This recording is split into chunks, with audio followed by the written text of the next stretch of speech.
স্বাগতম জনাইছো পোহৰ লাইভেটৰ এই বিশেষ প্ৰতিবেদনৰ মাজলৈ। প্ৰিয় দৰ্শকসকল, যোৰহাটৰ ক্ৰীড়াপ্ৰেমী লোকসকলৰ বাবে সুখবৰ। অহা 7 ছেপ্টেম্বৰৰ পৰা যোৰহাট জিলা ক্ৰীড়া সন্থাৰ যি খেলপথাৰ, যোৰহাট জিলা ক্ৰীড়া সন্থাৰ খেলপথাৰত অনুষ্ঠিত হ'বলৈ গৈ আছে ৰাষ্ট্ৰীয় পৰ্যায়ৰ ফুটবল চেম্পিয়নশ্বিপ প্ৰতিযোগিতা। মোক সতীৰ্থ বৰ্তমান দেখাব, আমি বৰ্তমান উপস্থিত আছো বৰুৱা চাৰিআলি যি আদৰণি তোৰণৰ সন্মুখত। ৰাষ্ট্ৰীয় ফুটবল চেম্পিয়নশ্বিপ প্ৰতিযোগিতা সাব জুনিয়ৰ যি বয়জৰ টায়াৰ টুৰ এই প্ৰতিযোগিতাখনি অনুষ্ঠিত হ'ব। আমি পোনে পোনে আপোনালোকৰ যোৰহাট জিলা ক্ৰীড়া সন্থাৰ যি প্ৰস্তুতি, তেওঁলোকৰ এই চেম্পিয়নশ্বিপখনৰ বাবে যি প্ৰস্তুতিৰ কিছু তথ্য আমি আপোনালোকক দাঙি ধৰিবলৈ চেষ্টা কৰিছোঁ। প্ৰিয় দৰ্শকসকল, ইতিমধ্যে আমি বৰ্তমান আহি উপস্থিত হৈছোঁ যোৰহাট ষ্টেডিয়ামৰ যি খেলপথাৰ, যোৰহাট জিলা ক্ৰীড়া সন্থাৰ এই খেলপথাৰত আমি বৰ্তমান আহি উপস্থিত হৈছোঁ। আৰু এই খেলপথাৰতে কাইলৈ পৰা অৰ্থাৎ 7 ছেপ্টেম্বৰৰ পৰা ৰাষ্ট্ৰীয় পৰ্যায়ৰ যি চেম্পিয়নশ্বিপ সাব জুনিয়ৰ এই ফুটবল প্ৰতিযোগিতাখনি অনুষ্ঠিত হ'ব। সমান্তৰালভাৱে এই ফুটবল প্ৰতিযোগিতাখনি মৰিয়নিৰ যি বাপুজী ষ্টেডিয়াম আছে, বাপুজী ষ্টেডিয়ামতো অনুষ্ঠিত হ'ব। আৰু ইতিমধ্যে খুব সুন্দৰকৈ এই যি তেওঁলোকৰ প্ৰস্তুতি সম্পন্ন হৈ উঠিছে। আৰু এই যি খেলপথাৰত, এই খেলপথাৰতে কাইলৈ আচলতে বহুতো নামী দামী তাৰকাৰ আচলতে ভৰি যাদু দেখিবলৈ পোৱা যাব। আৰু আশা কৰা হৈছে যে ৰাষ্ট্ৰীয় পৰ্যায়ৰ বিভিন্ন ৰাজ্যৰ বহুকেইটা দলে ইয়াত অংশগ্ৰহণ কৰিছে। আৰু ইতিমধ্যে আজি প্ৰায় বহুকেইটা দল আহি উপস্থিত হৈছেহি আৰু তেওঁলোকে যি প্ৰস্তুতি ইতিমধ্যে আৰম্ভ কৰিছে।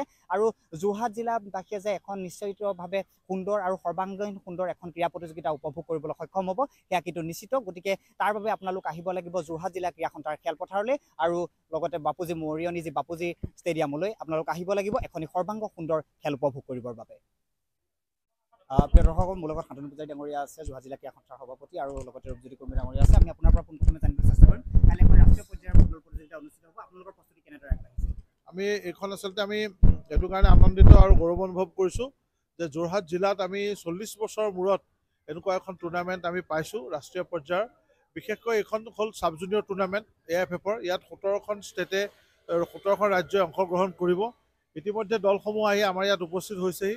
আপোনালোকে দেখিছে ইয়াৰ পৰিৱেশ, কেইবাটাও বাহিৰৰ দল ইতিমধ্যে আহিছে। এটা দুটা পৰ্যায়ৰ হৈছে, এটা পৰ্যায় টায়াৰ 1 গ্ৰুপ 1টো চলি আছে আমাৰ কৰ্ণাটকত, বেংগলোৰত, আৰু দ্বিতীয় টায়াৰ 2টো চলি আছে অসমত, যোৰহাটত। আৰু যোৰহাটৰ এইটো টায়াৰত 15টা দলে যদি অংশগ্ৰহণ কৰাৰ কথা আছিলে, এতিয়া মূৰকত 17টা দলে অংশগ্ৰহণ কৰাৰ কথা আছিলে, এতিয়া 15টা দলে অংশগ্ৰহণ কৰিব নিশ্চিত কৰিছে। 9 তাৰিখৰ ভিতৰত সকলো দল আহি ইয়াত পাবহি।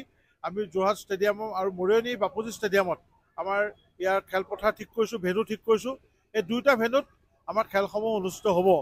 আৰু আমি মৰিয়নি ক্ৰীড়া সন্থাৰ সভাপতি ৰূপজ্যোতি কৰ্মী ডাঙৰীয়া, যিয়ে এইমাত্ৰ এতিয়া মোৰ লগত আছে, তেখেতৰ নেতৃত্বত মৰিয়নিত সকলো প্ৰস্তুতি আমি সম্পূৰ্ণ কৰি উঠিছোঁ। ৰাষ্ট্ৰীয় খেলৰ বাবে আচলতে বহুত বাধ্যবাধকতা থাকে, বহুত ধৰণৰ প্ৰস্তুতি ইয়াত লাগে। আমাৰ সাধাৰণ আমি দেখা প্ৰস্তুতিতকৈ বহুত ওপৰত কিছু প্ৰস্তুতি কৰিব লগা হয়। আমাৰ নিচিনা ঠাইত এইবিলাক অকণ অসুবিধাজনক, তথাপি আমি যিমান পাৰি আমি যোৰহাট জিলাত আমি দুয়োটা ঠাইতে যোৰহাট আৰু মৰিয়নিত এইখিনি সম্পূৰ্ণ কৰি তুলিছোঁ। খেলুৱৈসকলক আমি আদৰিছোঁ, তেওঁলোকৰ সুখ সুবিধা যিখিনি দিব লাগে সেইখিনিৰ কাৰণে সম্পূৰ্ণভাৱে আমাৰ চেষ্টাৰে আমি প্ৰচেষ্টা চলাইছোঁ। আৰু কাইলৈ আনুষ্ঠানিকভাৱে এই টুৰ্ণামেণ্টখন, যদিও ৰাতিপুৱা এখন মেটচ আছে লাক্ষাদ্বীপ আৰু তেলেংগানাৰ মাজত, কিন্তু বিয়লি 3 বজাত ইয়াৰ যিখন প্ৰথম মেটচ উদ্বোধনী বুলি কয়, যিখন উদ্বোধনী মেটচখন আচলতে অসম আৰু মধ্যপ্ৰদেশৰ মাজত অনুষ্ঠিত হ'ব। আৰু এই টুৰ্ণামেণ্টখন আনুষ্ঠানিকভাৱে কাইলৈ উদ্বোধন কৰিব ভাৰত চৰকাৰৰ কেন্দ্ৰীয় মন্ত্ৰী শ্ৰীযুত সৰ্বানন্দ সোণোৱাল ডাঙৰীয়াই। তেখেত অসম অলিম্পিক সন্থাৰো সভাপতি হৈ আছে, আৰু তেখেতে আনুষ্ঠানিকভাৱে এখন উদ্বোধন কৰিব। আমাৰ বিশিষ্ট ব্যক্তিসকল ইয়াত উপস্থিত থাকিব। প্ৰথমতে মই ক'ব বিচাৰোঁ, সন্মানীয় যোৰহাট জিলা ক্ৰীড়া সন্থাৰ সভাপতি শান্তনু পূজাৰী ডাঙৰীয়াই কোৱাৰ দৰে যোৰহাটৰ বাবে আৰু বিশেষকৈ অসমৰ লগতে উজনি অসমৰ বাবে এটা অতি গৌৰৱৰ বিষয় যে প্ৰায় 40 বছৰৰ এটা ব্যৱধানৰ পিছত আমি এনেধৰণে ৰাষ্ট্ৰীয় পৰ্যায়ৰ খেল অনুষ্ঠিত কৰিবলৈ সুযোগ লাভ কৰিছোঁ। আৰু বিশেষকৈ সাব জুনিয়ৰ 15 বছৰৰ অনূৰ্ধ্ব যিসকল খেলুৱৈ আহিব, আমাৰ উঠি অহা প্ৰজন্মৰ এটা উৎসাহ বাঢ়িব। আৰু খেলৰ যিটো বিশেষকৈ ফুটবল খেলত আমাৰ বহু প্ৰতিভা আছে, এই প্ৰতিভাৱান খেলুৱৈসকলৰ এটা সুন্দৰ এটা মঞ্চ তেওঁলোকে দেখা পাব। আৰু ভৱিষ্যতৰ দিনৰ কাৰণে আমাৰ কাৰণে খুব ভাল। আৰু বিশেষকৈ শান্তনু পূজাৰী ডাঙৰীয়াক আমি ধন্যবাদ জনাম। তেখেতে অসম ফুটবল সন্থাৰ লগত বহু বছৰৰ পৰা জড়িত হৈ আছে। এতিয়া সৰ্বভাৰতীয় ফুটবল সন্থাৰ লগতো তেখেত জড়িত হ'বলৈ সুযোগ লাভ কৰিছে।